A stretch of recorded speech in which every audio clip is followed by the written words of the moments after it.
Hello and welcome to Almost 30 Podcast. Hi, everybody. Welcome to the show. It's Lindsey and Krista. We're here with another solo for our babes. Solo for you guys. We're going to be talking about how to get over a breakup. Oh, gosh. I know. Yeah. I know. And I'm the master. I am here to bestow my She's wisdom. the sensei. I'm the sensei. I'm the grand teacher. But then catch her in her next breakup and then... No, catch me in a relationship that never happened and we broke up and I'm unwell.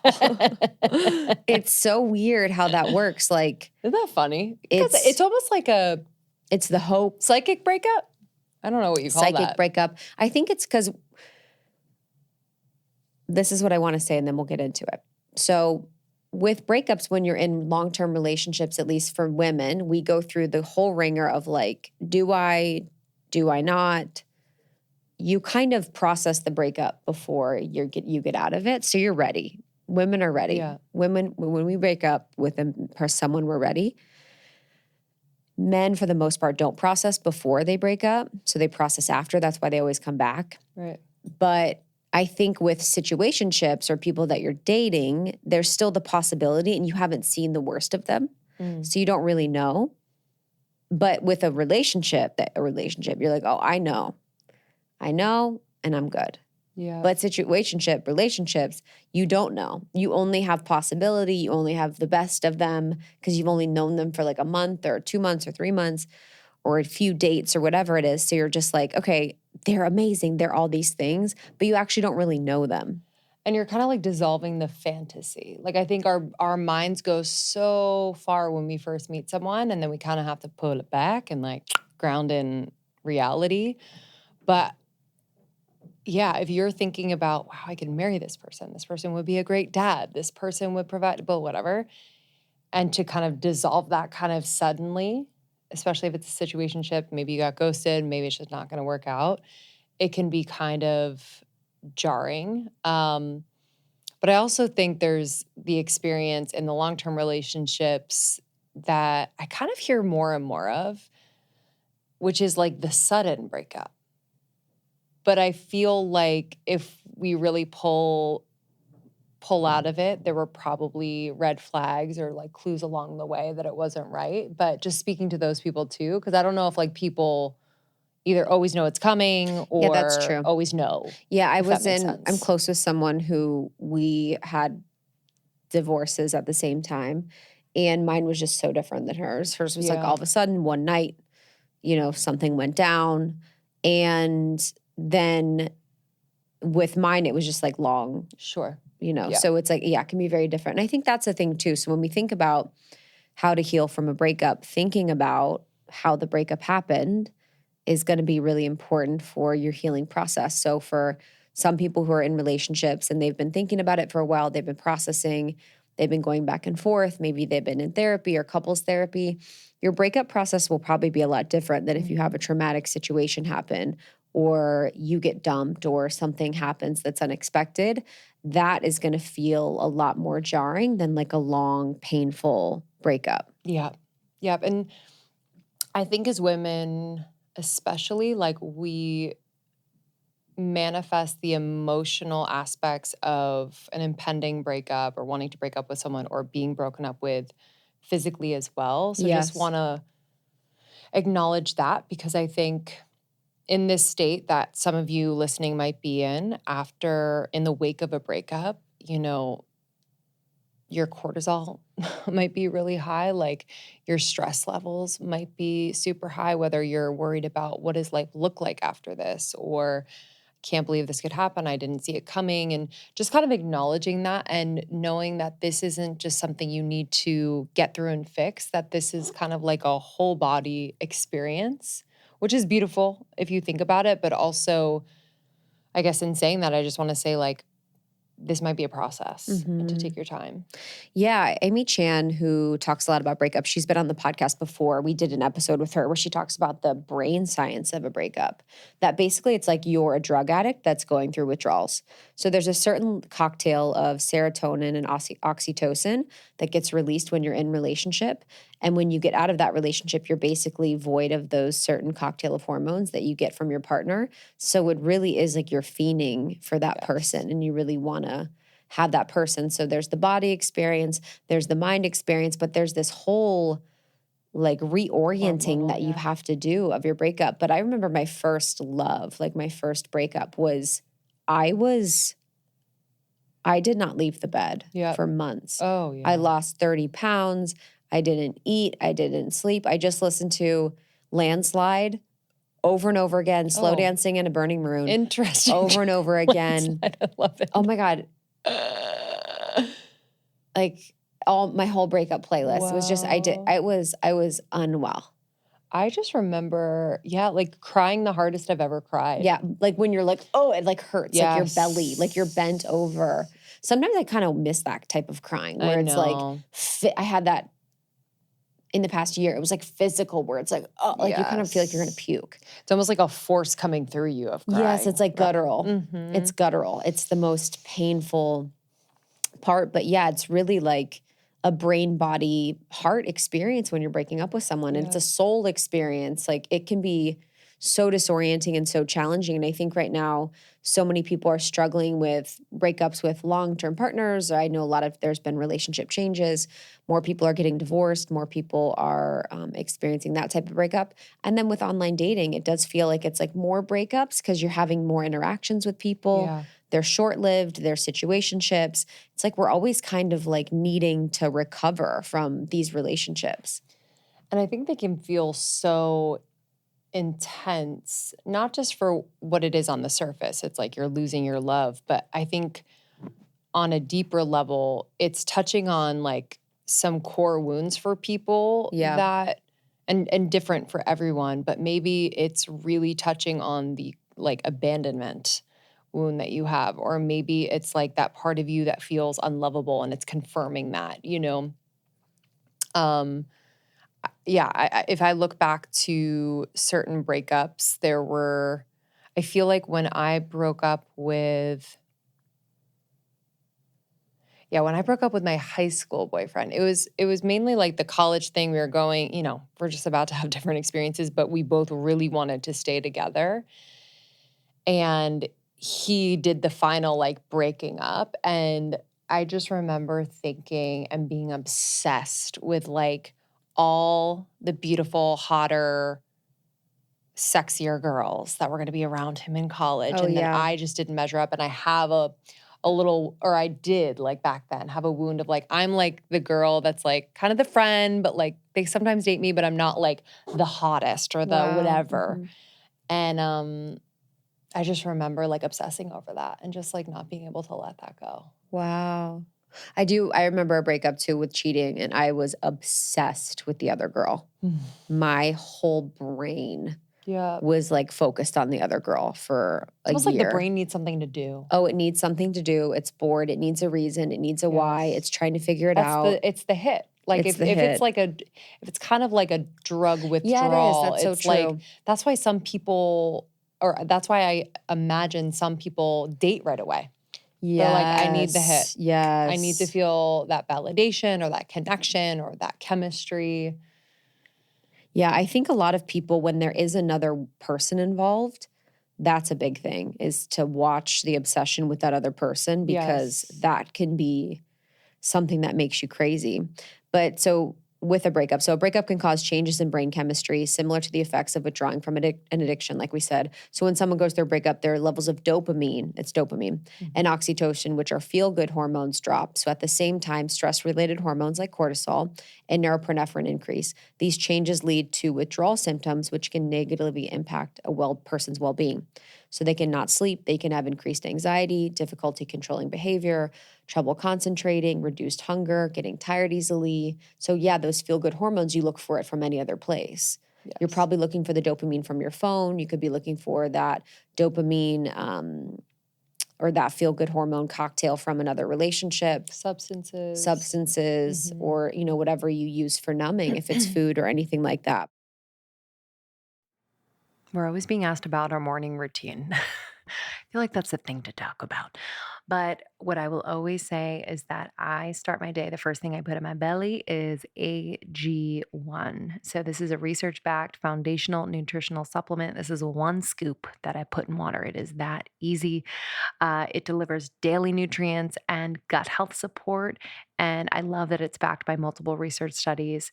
So I really, really trust what I'm putting in my body. I've been taking it for about 3+ years now. And it sets off a cascade of great choices throughout my day, to be honest with you. I feel great. I feel very regular, not bloated. I feel energized. Honestly, it has helped to kind of curb that coffee craving. But I love it. I love it. I love it. And I can just know and trust that they are putting high quality ingredients in here. AG1 has always been obsessed with that. They test their formula as a whole, they test their ingredients in isolation. So you can sleep well knowing it is great for you.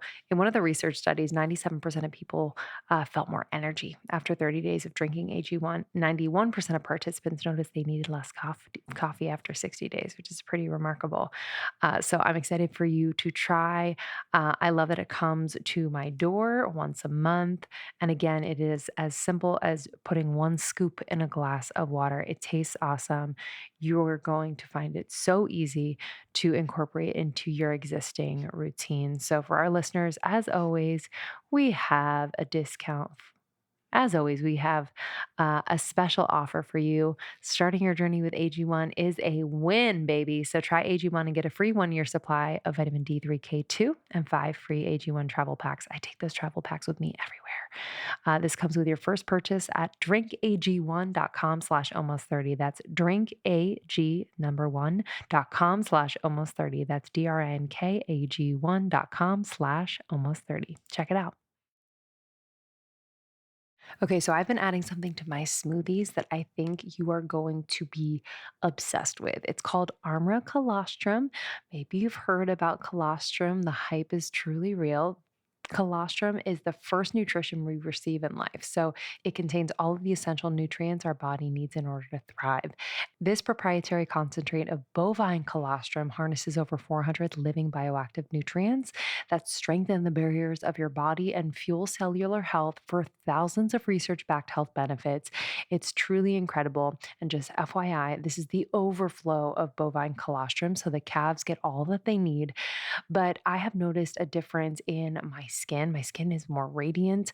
My hair is growing like a weed, and I haven't had any gut issues whatsoever. So I'm a believer. I've been taking it for almost a year now, and I recommend it to everyone. I put it in my smoothies. I put it in just plain water. Sometimes I'll put it in, a fresh juice that I have. You can put it in cold beverages, hot beverages. Just compromise the ingredients, bioactive ingredients in there. But I'm very excited for you to try this. So we have a discount for you, our audience. Receive 15% off your first order when you go to tryarmra.com/almost30 or enter the code almost30 to get 15% off. So that's tryarmra.com/almost30 or use the code almost30 at checkout to get 15% off your order. Yeah, it's just such a painful experience. But I remember my first love breakup was just like, I remember then my next relationship after my first love, whenever we'd fight, I'd be like, it's okay. I can get over a breakup. Like it was like, I was like a war veteran. Done it before. No, I literally would say that all the time. I'd be like, I've done this before. Like I was Try me. a true war veteran in the most pain of my life. But the subsequent breakups got easier. Yes. They got less painful. They got less deep. But it's funny because I was at a dinner with friends the other night, and not every person that I know has had that earth-shattering first love, most painful breakup ever. Yeah. Have you had that? Yeah, I did, but like I was the one that kind of like ended it and blew it up. So Okay, it felt I got a little broken up with. different. That's a good yeah, one. I think being broken up with, especially one of your first loves, Yes. is like Or if you're at this point in your life, I think the equivalent of that at this age and stage is like someone who you've been with for a while, but you've made like there's like a commitment piece, not marriage yet, but it's like, we're going to spend the rest of our lives together, whatever the promise or vision is. And then that's kind of taken away. And I think at this age and stage, sometimes that can feel like starting over. Yeah. At a young age, it feels less like starting over. Yeah, so true. Yeah, because there's so much more possibility. There's so many more people. I guess. I don't know. You know what I mean? Yeah. Like, I think the possibility is abundant when Yeah, you're at this stage. any time, but yeah. Yeah, I do think you're kind of more locked and loaded where you are closer to the finish line of what the yes. thing is. So I think that's a great point that you made about attachment. So this will really bring up people's attachment wounds. So if you are anxious, if you are avoidant, if you are whatever it is, I think for a lot of women especially, they can feel that anxious feeling, that like, you know, little girl in them that loses that source, that like Right. ultimate connection. And I think when we don't have a secure attachment with ourselves, we're looking for a secure attachment in other people. And if you have that mostly secure attachment of your relationship go away, it's almost like I see just like it's like just like a little cord in the wind because you don't have anywhere to go or attached. You're going to be looking for something. So it's like bringing it back to yourself can be the hardest thing, but it can really feel like you're just floating. It can Yeah. feel so disorienting. For Yeah. so many people, their relationship serves as like an anchor. It serves as an identity. I think that's a huge part of the breakup process that people need to think about is that you've created an identity with this person. You are now this person's boyfriend or girlfriend or partner. You have a group of friends together. You have places that you go. You have shows that you watch. You have patterns that you're in. And so they're not only your identity, but they're also your routine. So you wake up, you get coffee, then you go to this coffee shop, then you guys do your workout, then you do whatever it is that you're going to do. So a lot of getting out of that pattern or a lot of healing from a breakup is getting out of those patterns that you were once in and really committing to creating this new identity that you're going to have and committing to creating these new routines because otherwise you're going to be reminded of them constantly and sort of be in the field of energy that you were in previously.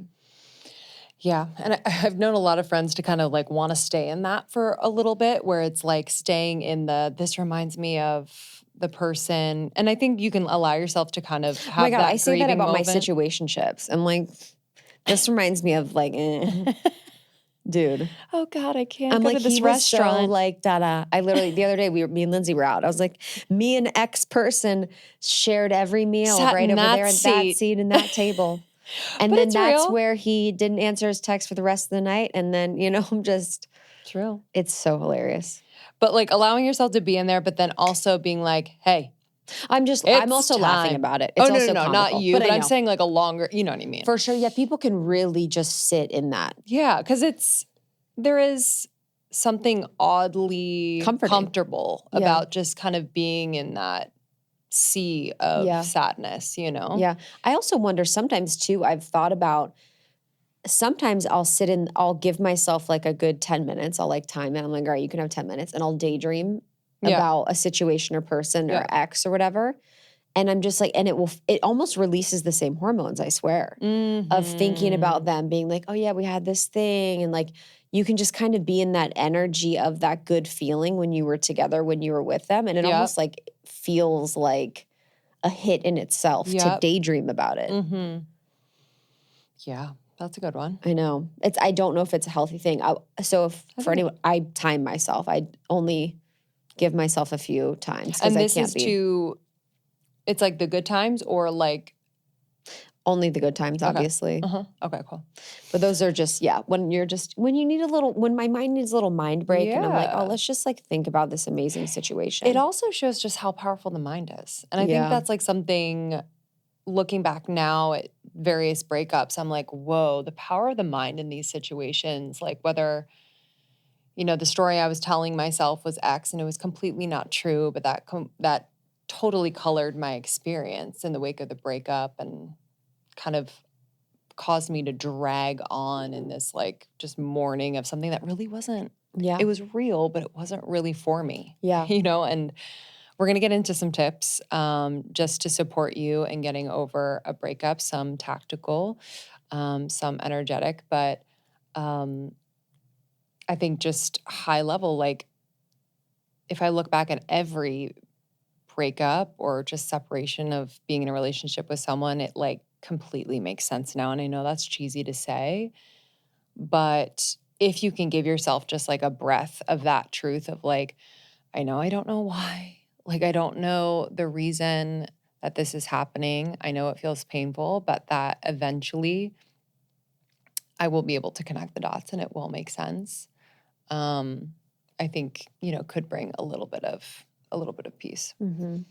Yeah, I think for me, the first thing with a breakup is the feeling of feelings. I think when we're in that process, just acknowledging how we feel is the most important thing. So I like to just feel without any thought, without any processing, like just feeling it all, like letting it all come out, thinking the most absurd things of all time, remembering the most absurd memories, really being in that place where you're just going to allow your body to move a lot of the energy that's been holding a lot of their cell frequency too. So you have your body, which has been enmeshed in their body in so many different ways. So you're kind of moving their frequency out of your cells.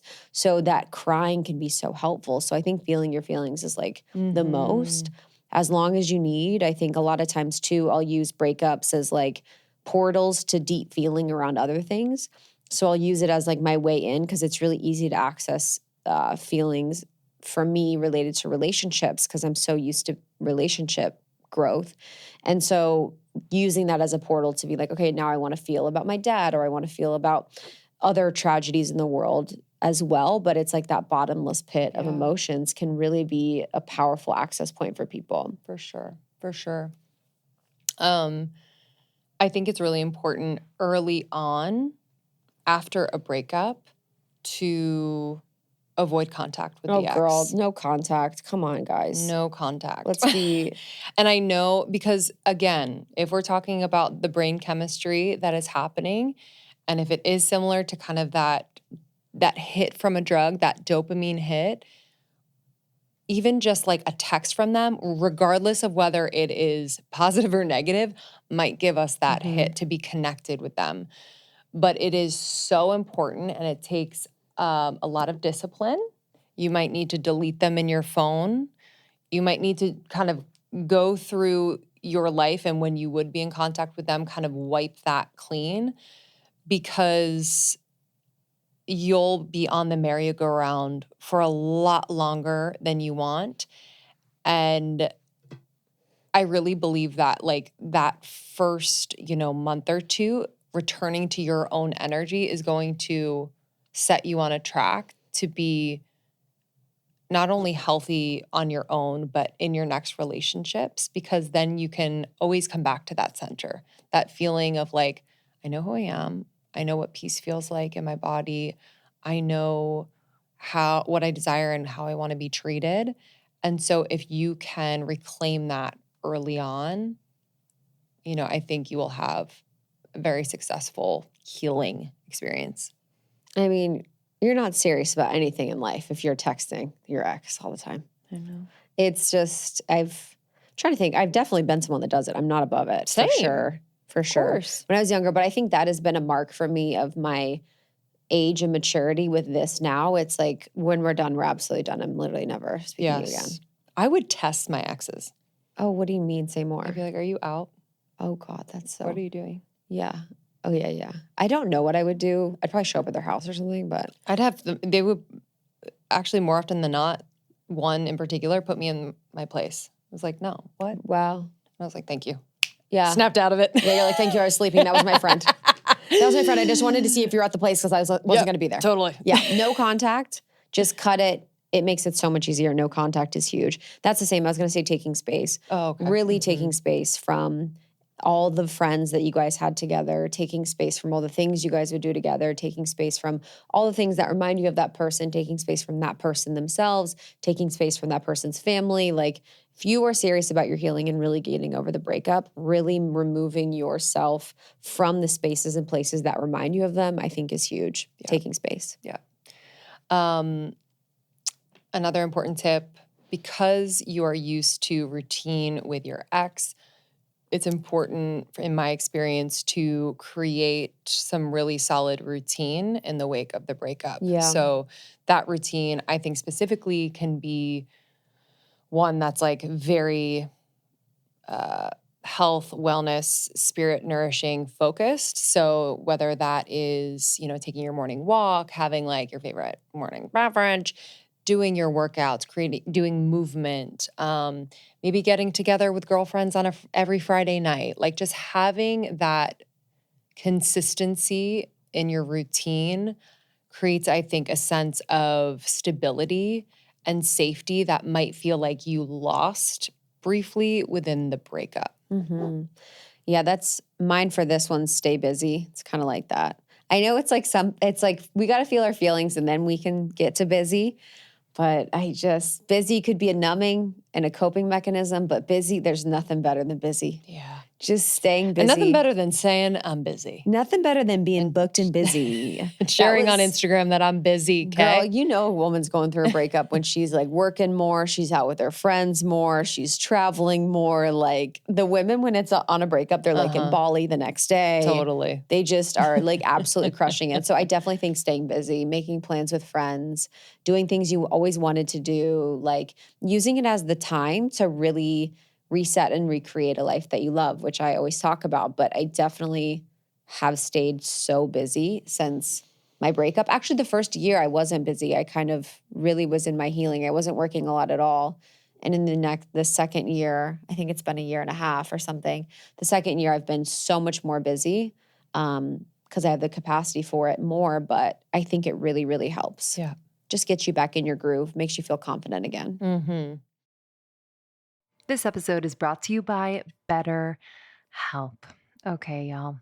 What are your self-care non-negotiables? Maybe you never skip a day at the gym, which is awesome. But one of mine is I have not skipped therapy in about 4 years. I think there was one time because it was a holiday. But listen, it has changed my life, and my schedule, as I'm sure yours is packed. Like I have a new child. I am just trying to juggle it all, but I never ever ever say, "Nah, I can't do therapy today." I'm like, I can do all the other things because I go to therapy today. So I make time for it. And if you are someone who has been thinking about starting therapy, oh my gosh, I cannot recommend it enough. It's the best investment I've ever made. Krista and I agree on this, and we've benefited as friends, as business partners from being in individual therapy. If you're thinking of starting therapy, give BetterHelp a try. It's entirely online, designed to be convenient, flexible, and suited to your schedule. All you have to do is fill out a very brief questionnaire to get matched with a licensed therapist. And here's the thing, if you match with a therapist and you're like, I'm not really feeling it, you can switch at any time for no additional charge, and they make it very, very easy. So never skip therapy day with BetterHelp. Visit betterhelp.com/almost30 today to get 10% off your first month. That's betterhelp.com/almost30.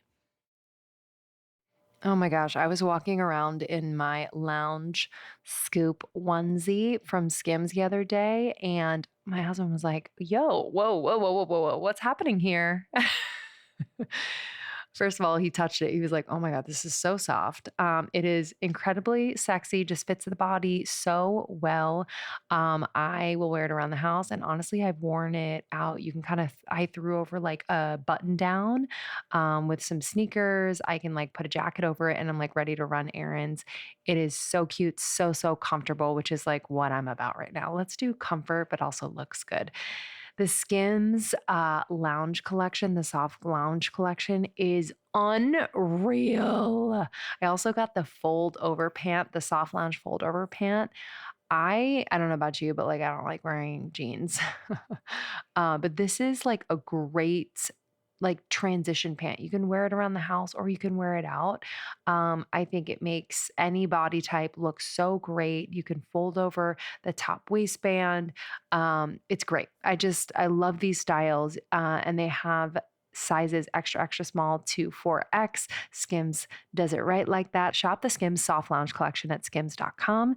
Again, now available in sizes extra, extra small to 4X. And if you haven't yet, be sure to let them know we sent you. After you place your order, select podcast in the survey and select our show in the drop-down menu that follows. Okay, go to skims.com/almost30. That's skims.com/almost30. And this one is kind of specific, but if you find yourself, because it does feel good to be in your group of friends post breakup, kind of talking a lot of shit and just like venting and just on that hamster wheel of stories of why it's been wrong, why we know You're it's like, been if wrong. it feels good to talk shit with your friends and be on that hamster wheel, do it. Do it for a second. I'm not going to judge you for being on the hamster wheel. But it's easy to get stuck there, and it's easy to actually make that like a constant connection point with your friends when I think if you really want to grow and heal in the wake of this eventually, that like your friends can be a beautiful support system for your growth. And so what does that look like? That might be asking your friends to hold you accountable in terms of, you know, I know sometimes I talk shit about my ex or I like vent about it or I like go back to stories and I coulda, woulda, shoulda. I don't want to do that anymore. Can you just hold me to that? Or maybe they're the ones that are, you know, supporting you and like doing new things, going on adventures, like just really living your life. But I've just found in seasons of my life in the wake of a breakup, you know, my friends can be kind of beautifully supportive, but also keep me a little stuck in my healing because that's kind of like what we like to talk about. So really lean on, leverage, and empower your friends to be the ones to kind of hold you to that like new way of living post breakup. It's funny because like my friends from different phases of my life are so different for that. For sure. Where my LA friends are like, but what did they teach you? Yeah. But what was the biggest lesson that you learned? Were they your twin flame? Yeah, but you're better today for it, right? You know, like the LA friends are almost so beautifully about your accountability. You know, they're like, well, da-da-da-da. It's like, but then I have other friends that I was even with recently. We weren't talking about my ex, but we were talking about like high school, like super young exes. And I was like, this is so crazy that we're even still talking about this. I was like, I don't even care. I can't even talk about this right now. And isn't it weird when It's like we were 12. Yeah, when you bring up like an ex from a long time ago, I don't know about you, but like you could, like I feel it in my body what was then, and it's like I don't want to feel this right now. Or like, you know what I mean? Whether it's like the immaturity or the unconsciousness around it. It's like I just feel like we're talking about a time capsule event of two people that were literally alive 10 years ago. Yeah. That co-created something. And now this doesn't even matter. I'm so different. They're so different. That happened at a blip in the radar. And this doesn't define them. It doesn't define me. It's just like, it means nothing. What are we doing here? 100%. But it does, I will say, in the moments when it can feel, I'm an internal processor, so I don't really process much with people. It's interesting what I will. There's some stuff that I'm very internal about. Like my last relationship, I was very, very, very internal about. But the situationships dating, I'm like, Tell me what you think. Yeah, I'm like Uber driver. I'm like, what do you think about this thing? Like, it's very weird. Maybe because it's new to me. I don't know, but I think that's a good one to like, I think being mindful of who you're processing with is huge. Processing with a therapist, always a good idea. Processing with mutual friends, not always a good idea. Being mindful of whose opinions you're taking on. Yeah. A lot of times too, you can start to talk about a relationship and then some people can kind of move their opinions in. They can kind of project. They can insert things that have happened in their life, which don't always serve. I think reminding ourselves that we create our own closure is huge. So we are the creators of our own closure. We cannot ever expect anyone to create closure for us. I think oftentimes when you end a relationship, you're like, I just want closure. And closure would mean that you guys both have the perfect conversation at the perfect time and say the perfect things. They say exactly what you want them to say. And it happens just beautifully. But then if it happens beautifully, you usually want more. Because you're like, wow, that was a beautiful conversation. We had this beautiful moment. I want more. And so closure really isn't something that's often given by someone else. You create your own closure. So really making sure that you're becoming right with yourself and not expecting this person to magically appear and apologize and right their wrongs and do anything. You have to create a situation where no matter what they did, if they left you that day without ever saying or doing anything else, you're going to find peace within yourself. Yeah. Love that one. And I think one of the last ones for me is, and we joked about it with our LA friends, but I do think after we've taken space and we're kind of come to a more neutral feeling around the breakup, might take a long time, might be very soon after, but where we can reflect in a way that we're able to understand the purpose of the relationship, what we learned, what maybe we would do different, how this person has helped us to grow. And I think that's always, I definitely didn't always do this, but I think later in my dating years, I was able to see more clearly why each person came into my life. And it did help me move on quicker. Like I just had kind of more of a compassion for where I was at, where that person was at, and also like gratitude. Cause I don't know, when it comes to dating itself, like we're kind of these like people crossing paths in this really beautiful, kind of random, kind of not way. And when we can identify like, wow, they taught me that I can stand more in my power, speak my truth, or like share my desires. Like it's a pretty profound thing that someone, relatively speaking, in your life in passing has given you. So after you've come down from the highly charged emotional state, which is very purposeful in itself, when you've come to a more neutral place, take time to reflect on, what you learned, what gifts came from this relationship, what you would do differently, and maybe even share for yourself, like what you desire moving forward, what you are available for and what you're not. Beautiful. My last one is to allow uncertainty to feel like adventure. So, allowing this moment where things feel uncertain, where you had a path written in front of you, you had what you thought to be a sure thing. Allow this moment to feel like an adventure, that you could find someone better, that you could see where your life now takes you, where you could see what is now going to happen with this experience in our human life, and really just making it fun and interesting. Like, oh, I thought my life was going to go this way, but it's not. It must be something better. Also, seeing these detours as opportunity for something better, I think is like the biggest thing. Our perspective shifts our whole experience. So if we can have a positive perspective on this and know that there's going to be a better person for us, there's going to be a better situation for us, we're going to be set up for success, and we are so deeply loved, then I think it's so much easier to navigate a really hard breakup. Yeah. Love it. Ugh, just feeling y'all out there in the wake of breakups. It's I think it's some of the most intense experiences as a human. Yeah, for sure. Friendship breakup, romantic breakup. Like we're as human beings, we are meant to be connected to another. So I think in the breaking of that, it can feel like dying. Yeah. Oh, for sure. I mean, it's so painful. And there's such a beauty sometimes too, though, when your heart breaks open like that. You know, like our hearts are meant to be broken. It's really just part of our human experience. But the access that you have to the depths of your feeling is so beautiful. And the way you see life during that time, it's like, it's so real. Like there's a realness that you approach life with when you're broken up, because you're just like, fuck it, I don't even care. Totally. Like there's such a magic portal of a time of a breakup. So We're sending you guys a lot of love. Hopefully this was helpful. Thank you for tuning in to Almost 30 and listening to Lindsey and I just chat, provide helpful insight and information on our solo episodes. We have so many of them. So if you want to listen to another solo from Almost 30, you can peruse the library on Spotify or Apple Podcasts, wherever you listen to podcasts. We also have information on the website, our show notes. We have our partners' information if you want discount codes for so many amazing brands. We have got you. Morning Microdose is our second channel. It's a clips channel. It has like 5 to 10 minutes of our best episodes ever.